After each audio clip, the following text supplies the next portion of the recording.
जम्मू कश्मीर के हंदवाड़ा में cease fire का उल्लंघन किया। पाकिस्तानी सेना की तरफ से फायरिंग की गई। भारतीय सेना मुंहतोड़ जवाब दे रही है। पाकिस्तान की तरफ से जो हिमाकत की गई, दोनों तरफ से भारी गोलीबारी इस वक्त जारी है। नाज़रीन किराम, हालात इंतहाई कशीदा हो चुके हैं कि बांग्लादेश और इंडिया के बॉर्डर्स पर तमाम फौजें हाई अलर्ट पर थी। तो आज की बड़ी अहम तरीन खबर आ रही है कि जंग बॉर्डर क्रॉस कर चुकी है और शहर के अंदर धमाके हुए हैं और शहर इस वक्त धमाकों से गूंज उठा है। भारतीय फौज जो है वो अब शहरों में दाखिल हो चुकी है। भारतीय तेजस त्यारे, वो तेजस त्यारे पाकिस्तान घुस आए हैं। सादकाबाद का मुकाम पाकिस्तान अभी एक सीरियस किस्म के वॉर में चल रहा है जी। हमारे जो बॉर्डर्स हैं, जो हमारा ईस्टर्न बॉर्डर है और उनका वेस्टर्न बॉर्डर है, वो मिलता है कश्मीर के साथ है, पंजाब के साथ है ज्यादा, फिर राजस्थान के एरियाज आ जाते हैं। अब देखें, आप अगर ड्रोन अटैक्स किए जिस तरीके से उन्होंने, या हमारे टारगेट्स में मिसाइल उन्होंने फायर किया पाकिस्तान की सिटी में, तो पाकिस्तान कब तक एस्केलेशन को कंट्रोल करता रहेगा? अभी देखें शिफा, जो फ्यूचर की लड़ाई है ना, वो ये है कि कौन कितना किस मुल्क को पेन देता है। वी शुड अंडरस्टैंड कि जंग जारी है। खैबर पख्तूनख्वा बलोचिस्तान की जो प्रॉक्सी की एप्लीकेशन है, ये उन्हीं की वॉर का कंटिन्यूटी है और ये जारी है। As far as escalation ladder पे अगर ऊपर जाती है, कन्वेंशनल डोमेन में जाती है, तो जब तक ये माइंडसेट बैठा हुआ है जी, देखिए मोदी को एक चेहरा मत समझे या मोदी को एक पर्सनैलिटी मत समझे, उसके पीछे पूरा एक जो हिंदुत्व का माइंडसेट है, एक जो रेडिकलाइज्ड माइंडसेट है, जो देखे ना, उसकी तो पैदाइश ही इस फ्रिक्शन से की चीज से और मुसलमानों की हेट से और पाकिस्तान के वजूद से नफरत से हुई है। तो थ्रू आउट हिज कैरियर, वो अभी 75 साल के होने वाले हैं, थ्रू आउट हिज लाइफ वो एक नफरत का बीज लेकर आगे बढ़े। वॉशिंगटन पोस्ट की सैटेलाइट इमेजरी अगर देखें, और ये उसी को इंडिया टुडे जो आप देख रहे हैं उन्होंने पोस्ट किया है, अगर उसको आप देखें तो पता चलता है कि 10 मई को इंडियन स्ट्राइक से कम 6 पाकिस्तानी एयरफील्ड्स को ठीक ठाक किस्म का नुकसान पहुंचा। 6 पाकिस्तानी एयर बेसेस, एयरफील्ड्स को नुकसान पहुंचा है और ये वॉशिंगटन पोस्ट इसको कंफर्म करता है। और कुछ टारगेट्स जिस तरह बुलारी एयरबेस आपको जो नजर आ रहा है, पाकिस्तान के बहुत ज्यादा अंदर घुस के मौजूद है। ये बात जहन के अंदर रखें। ये पॉइंट पाकिस्तान में जानबूझ के इसको नीचे दिखाया क्यों जाता है? क्योंकि अगर आवाम को पता चल गया कि हमारे अपने 6 एयर बेसेस हिट हुए हैं, तो ये जो एब्सोल्यूट विक्ट्री का नैरेटिव मुनीरा मिस्त्री बेच रहा है, आसिम यजीद बेच रहा है और उसके साथ उसकी दुकानदारी कर रहे हैं यहाँ पे पाकिस्तानी मीडिया या पाकिस्तानी जिनकी मजबूरी है, वीलॉगर जिनको इश्तिहार चाहिए, वो चलेगा नहीं। पाकिस्तान की इंडिया का तो बेड़ा ही गर्क हुआ पड़ा है। पता नहीं इतना डिस्ट्रस्ट आया कैसे कि एक दूसरे पे ट्रस्ट ही नहीं कर रहे। सर, अभी ये जो मामला सारे हो गए, जिस तरह इंडिया जो है अपने राफेल जो है वो उड़ा रहा है, ये आपको लगता है कि ये पाकिस्तान और इंडिया के एक दरमियान एक बहुत बड़ी जंग का ऐलान है? नहीं, बहुत बड़ी जंग नहीं होगी। पाकिस्तान की इकोनॉमी अफोर्ड नहीं कर सकती और इंडिया की जो वहाँ पे मल्टीनेशनल कंपनीज हैं उनकी इन्वेस्टमेंट है, पाकिस्तान से जंग की खबर आती है उनका स्टॉक मार्केट क्रैश कर जाता है, क्योंकि वो कामयाब हैं, उनकी इकोनॉमी हमारे से अच्छी है, तो उनको जंग का ज्यादा खतरा है। जिसके पास कुछ होता है उससे डर ज्यादा होता है। आप देखें ना बांग्लादेश का क्या हाल हुआ। मुझे नहीं लगता कि इंडिया पाकिस्तान में पीस होगा। ये ख्वाब, सुनहरा ख्वाब देखने वाले 1990 में मर गए। जो बच्चे कुछ थे वो 2010 में मर गए।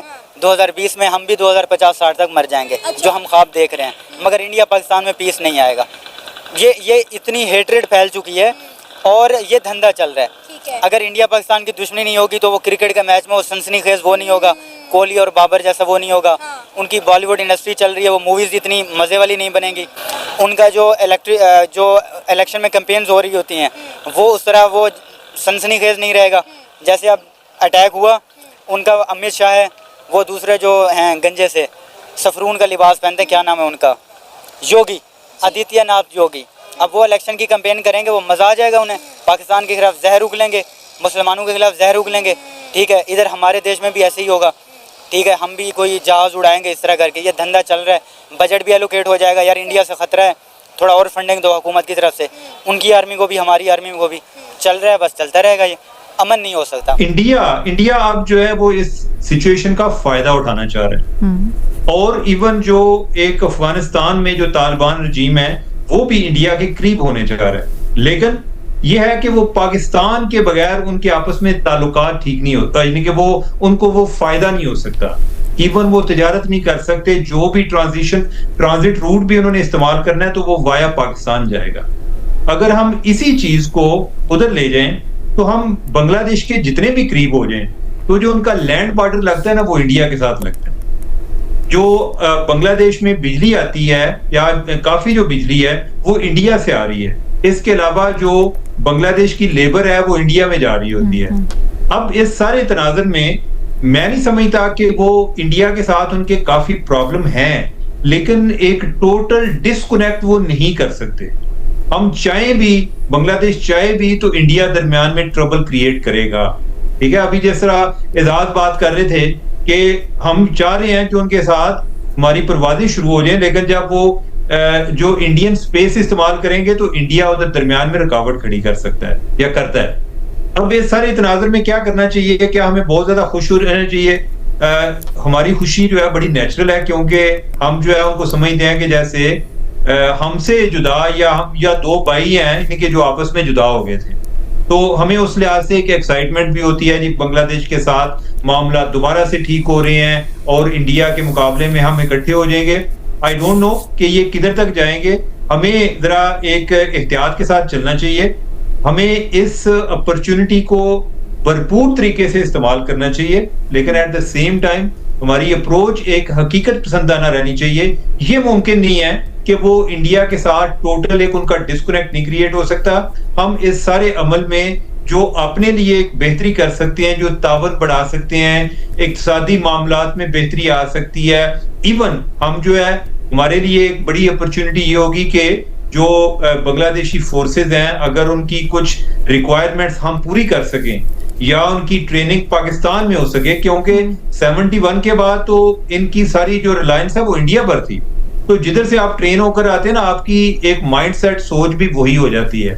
तो अगर उस साइड से हमें हम कोई कंट्रीब्यूट कर सकें तो वो पाकिस्तान के लिए भी फायदेमंद होगा और हमारे जो एक दो तरफा ताल्लुकात हैं उनकी बेहतरी का सबब भी बनेगा। ये कंट्रीब्यूशन क्या हो सर? कंट्रीब्यूशन ये है कि जैसे श्रीलंका से कैडेट्स आते हैं इधर, हमारे पीएमए में उनकी ट्रेनिंग होती है। अच्छा, कैपेसिटी बिल्डिंग के कोर्सेज होते हैं। इसके अलावा अगर कोई वेपन्स हैं, यानी कि अगर हम वो कोई उधर एक्सपोर्ट कर सकें, कोई होती है ना कि कोई जरूरियात पूरी कर सकें, जिससे जिस तरह मैंने उनका इंडिया पे रिलायंस की बात की है, तो हम अगर उनका इन्हिसार हम पर बढ़ेगा तो इसमें कोई कबाहत नहीं है, बल्कि बेहतरी होगा, उतने ही मजबूत होते जाएंगे। ठीक है सर। नमस्कार दोस्तों, स्वागत है आप लोग का हिंदुस्तान स्पेशल के एक और नए वीडियो में। दोस्तों, पाकिस्तान और इंडिया के बॉर्डर से एक बड़ी खबर आ रही है कि इंडिया और पाकिस्तान के बॉर्डर पे जो है वो जो झड़पें हैं वो स्टार्ट हो गई है और गोलाबारी जो है वो भी दोनों के बीच में हुआ है। और इसका जो शुरुआत है वो पाकिस्तान ने किया है। और आपको पता ही होगा पाकिस्तान एक ऐसा देश है जो कि मुँह पर तो कुछ और कहता है और पीछे छुरा घोंपने के लिए तैयार रहता है, और ये हमेशा से होता आ रहा है। दोस्तों, ये न्यूज़ कहाँ तक सही है कि तेजस पाकिस्तान में घुस गई है, ये तो अभी तक साबित नहीं हुआ है, लेकिन पाकिस्तानी मीडिया जिस तरीके से रिपोर्ट कर रही है उसको देख के तो कहीं ना कहीं ऐसी चीज़ें लग रही हैं कि क्या ये सही हो सकता है। हालांकि इंडियन मीडिया में अभी इस तरीके की खबरें नहीं हैं कि जो तेजस हमारा एयरक्राफ्ट है वो जो है वो पाकिस्तान में घुसा है। दोस्तों, अगर ऐसा है तो ये समझ में आता है कि पाकिस्तान जो कि पूरी दुनिया के सामने और ख़ास करके ट्रम्प के सामने बड़ी बड़ी बातें कर रहा था, उसको ये बात पता चल गया है कि भारत का कोई भी लड़ाकू विमान पाकिस्तान में घुस जाएगा और पाकिस्तान जो है वो उसका कुछ नहीं कर पाएगा, क्योंकि उसके पास वैसी सिस्टम है ही नहीं जो कि हमारे पास है।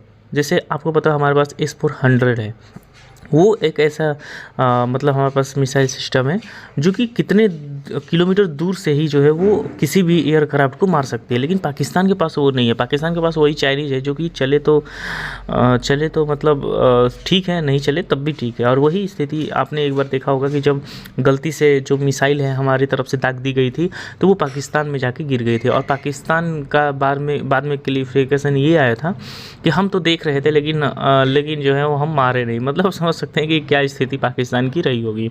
और यही स्थिति जो है वो दिखाती है कि पाकिस्तान में काफ़ी ज़्यादा डर का माहौल है और पूरा पाकिस्तान सोच रहा है कि क्या ऑपरेशन सिंदूर 2.0 स्टार्ट होगा या नहीं होगा। दोस्तों, इंडिया में भी काफ़ी लोग इन सब न्यूज़ को जो है वो फेक बता रहे हैं। जैसे कि मैंने कल वीडियो डाला था, उसमें कई लोगों का जो कमेंट आया उसमें वो फेक बता रहे थे, लेकिन जिस तरीके से खबरें आ रही है, कोई मेरी तरफ से खबर नहीं आ रही, ये पाकिस्तानी मीडिया खुद रिपोर्ट कर रही है कि भारत की तरफ से अटैक पाकिस्तान के ऊपर किए जा रहे हैं। तो दोस्तों, बस आज की वीडियो में इतना ही। वीडियो को लाइक और चैनल हिंदुस्तानी स्पेशल को सब्सक्राइब कर ले, क्योंकि हम अपनी इंटरेस्टिंग वीडियो लाते रहते हैं। मिलेंगे न्यू वीडियो साथ, तब तक के लिए हिंदुस्तानी स्पेशल।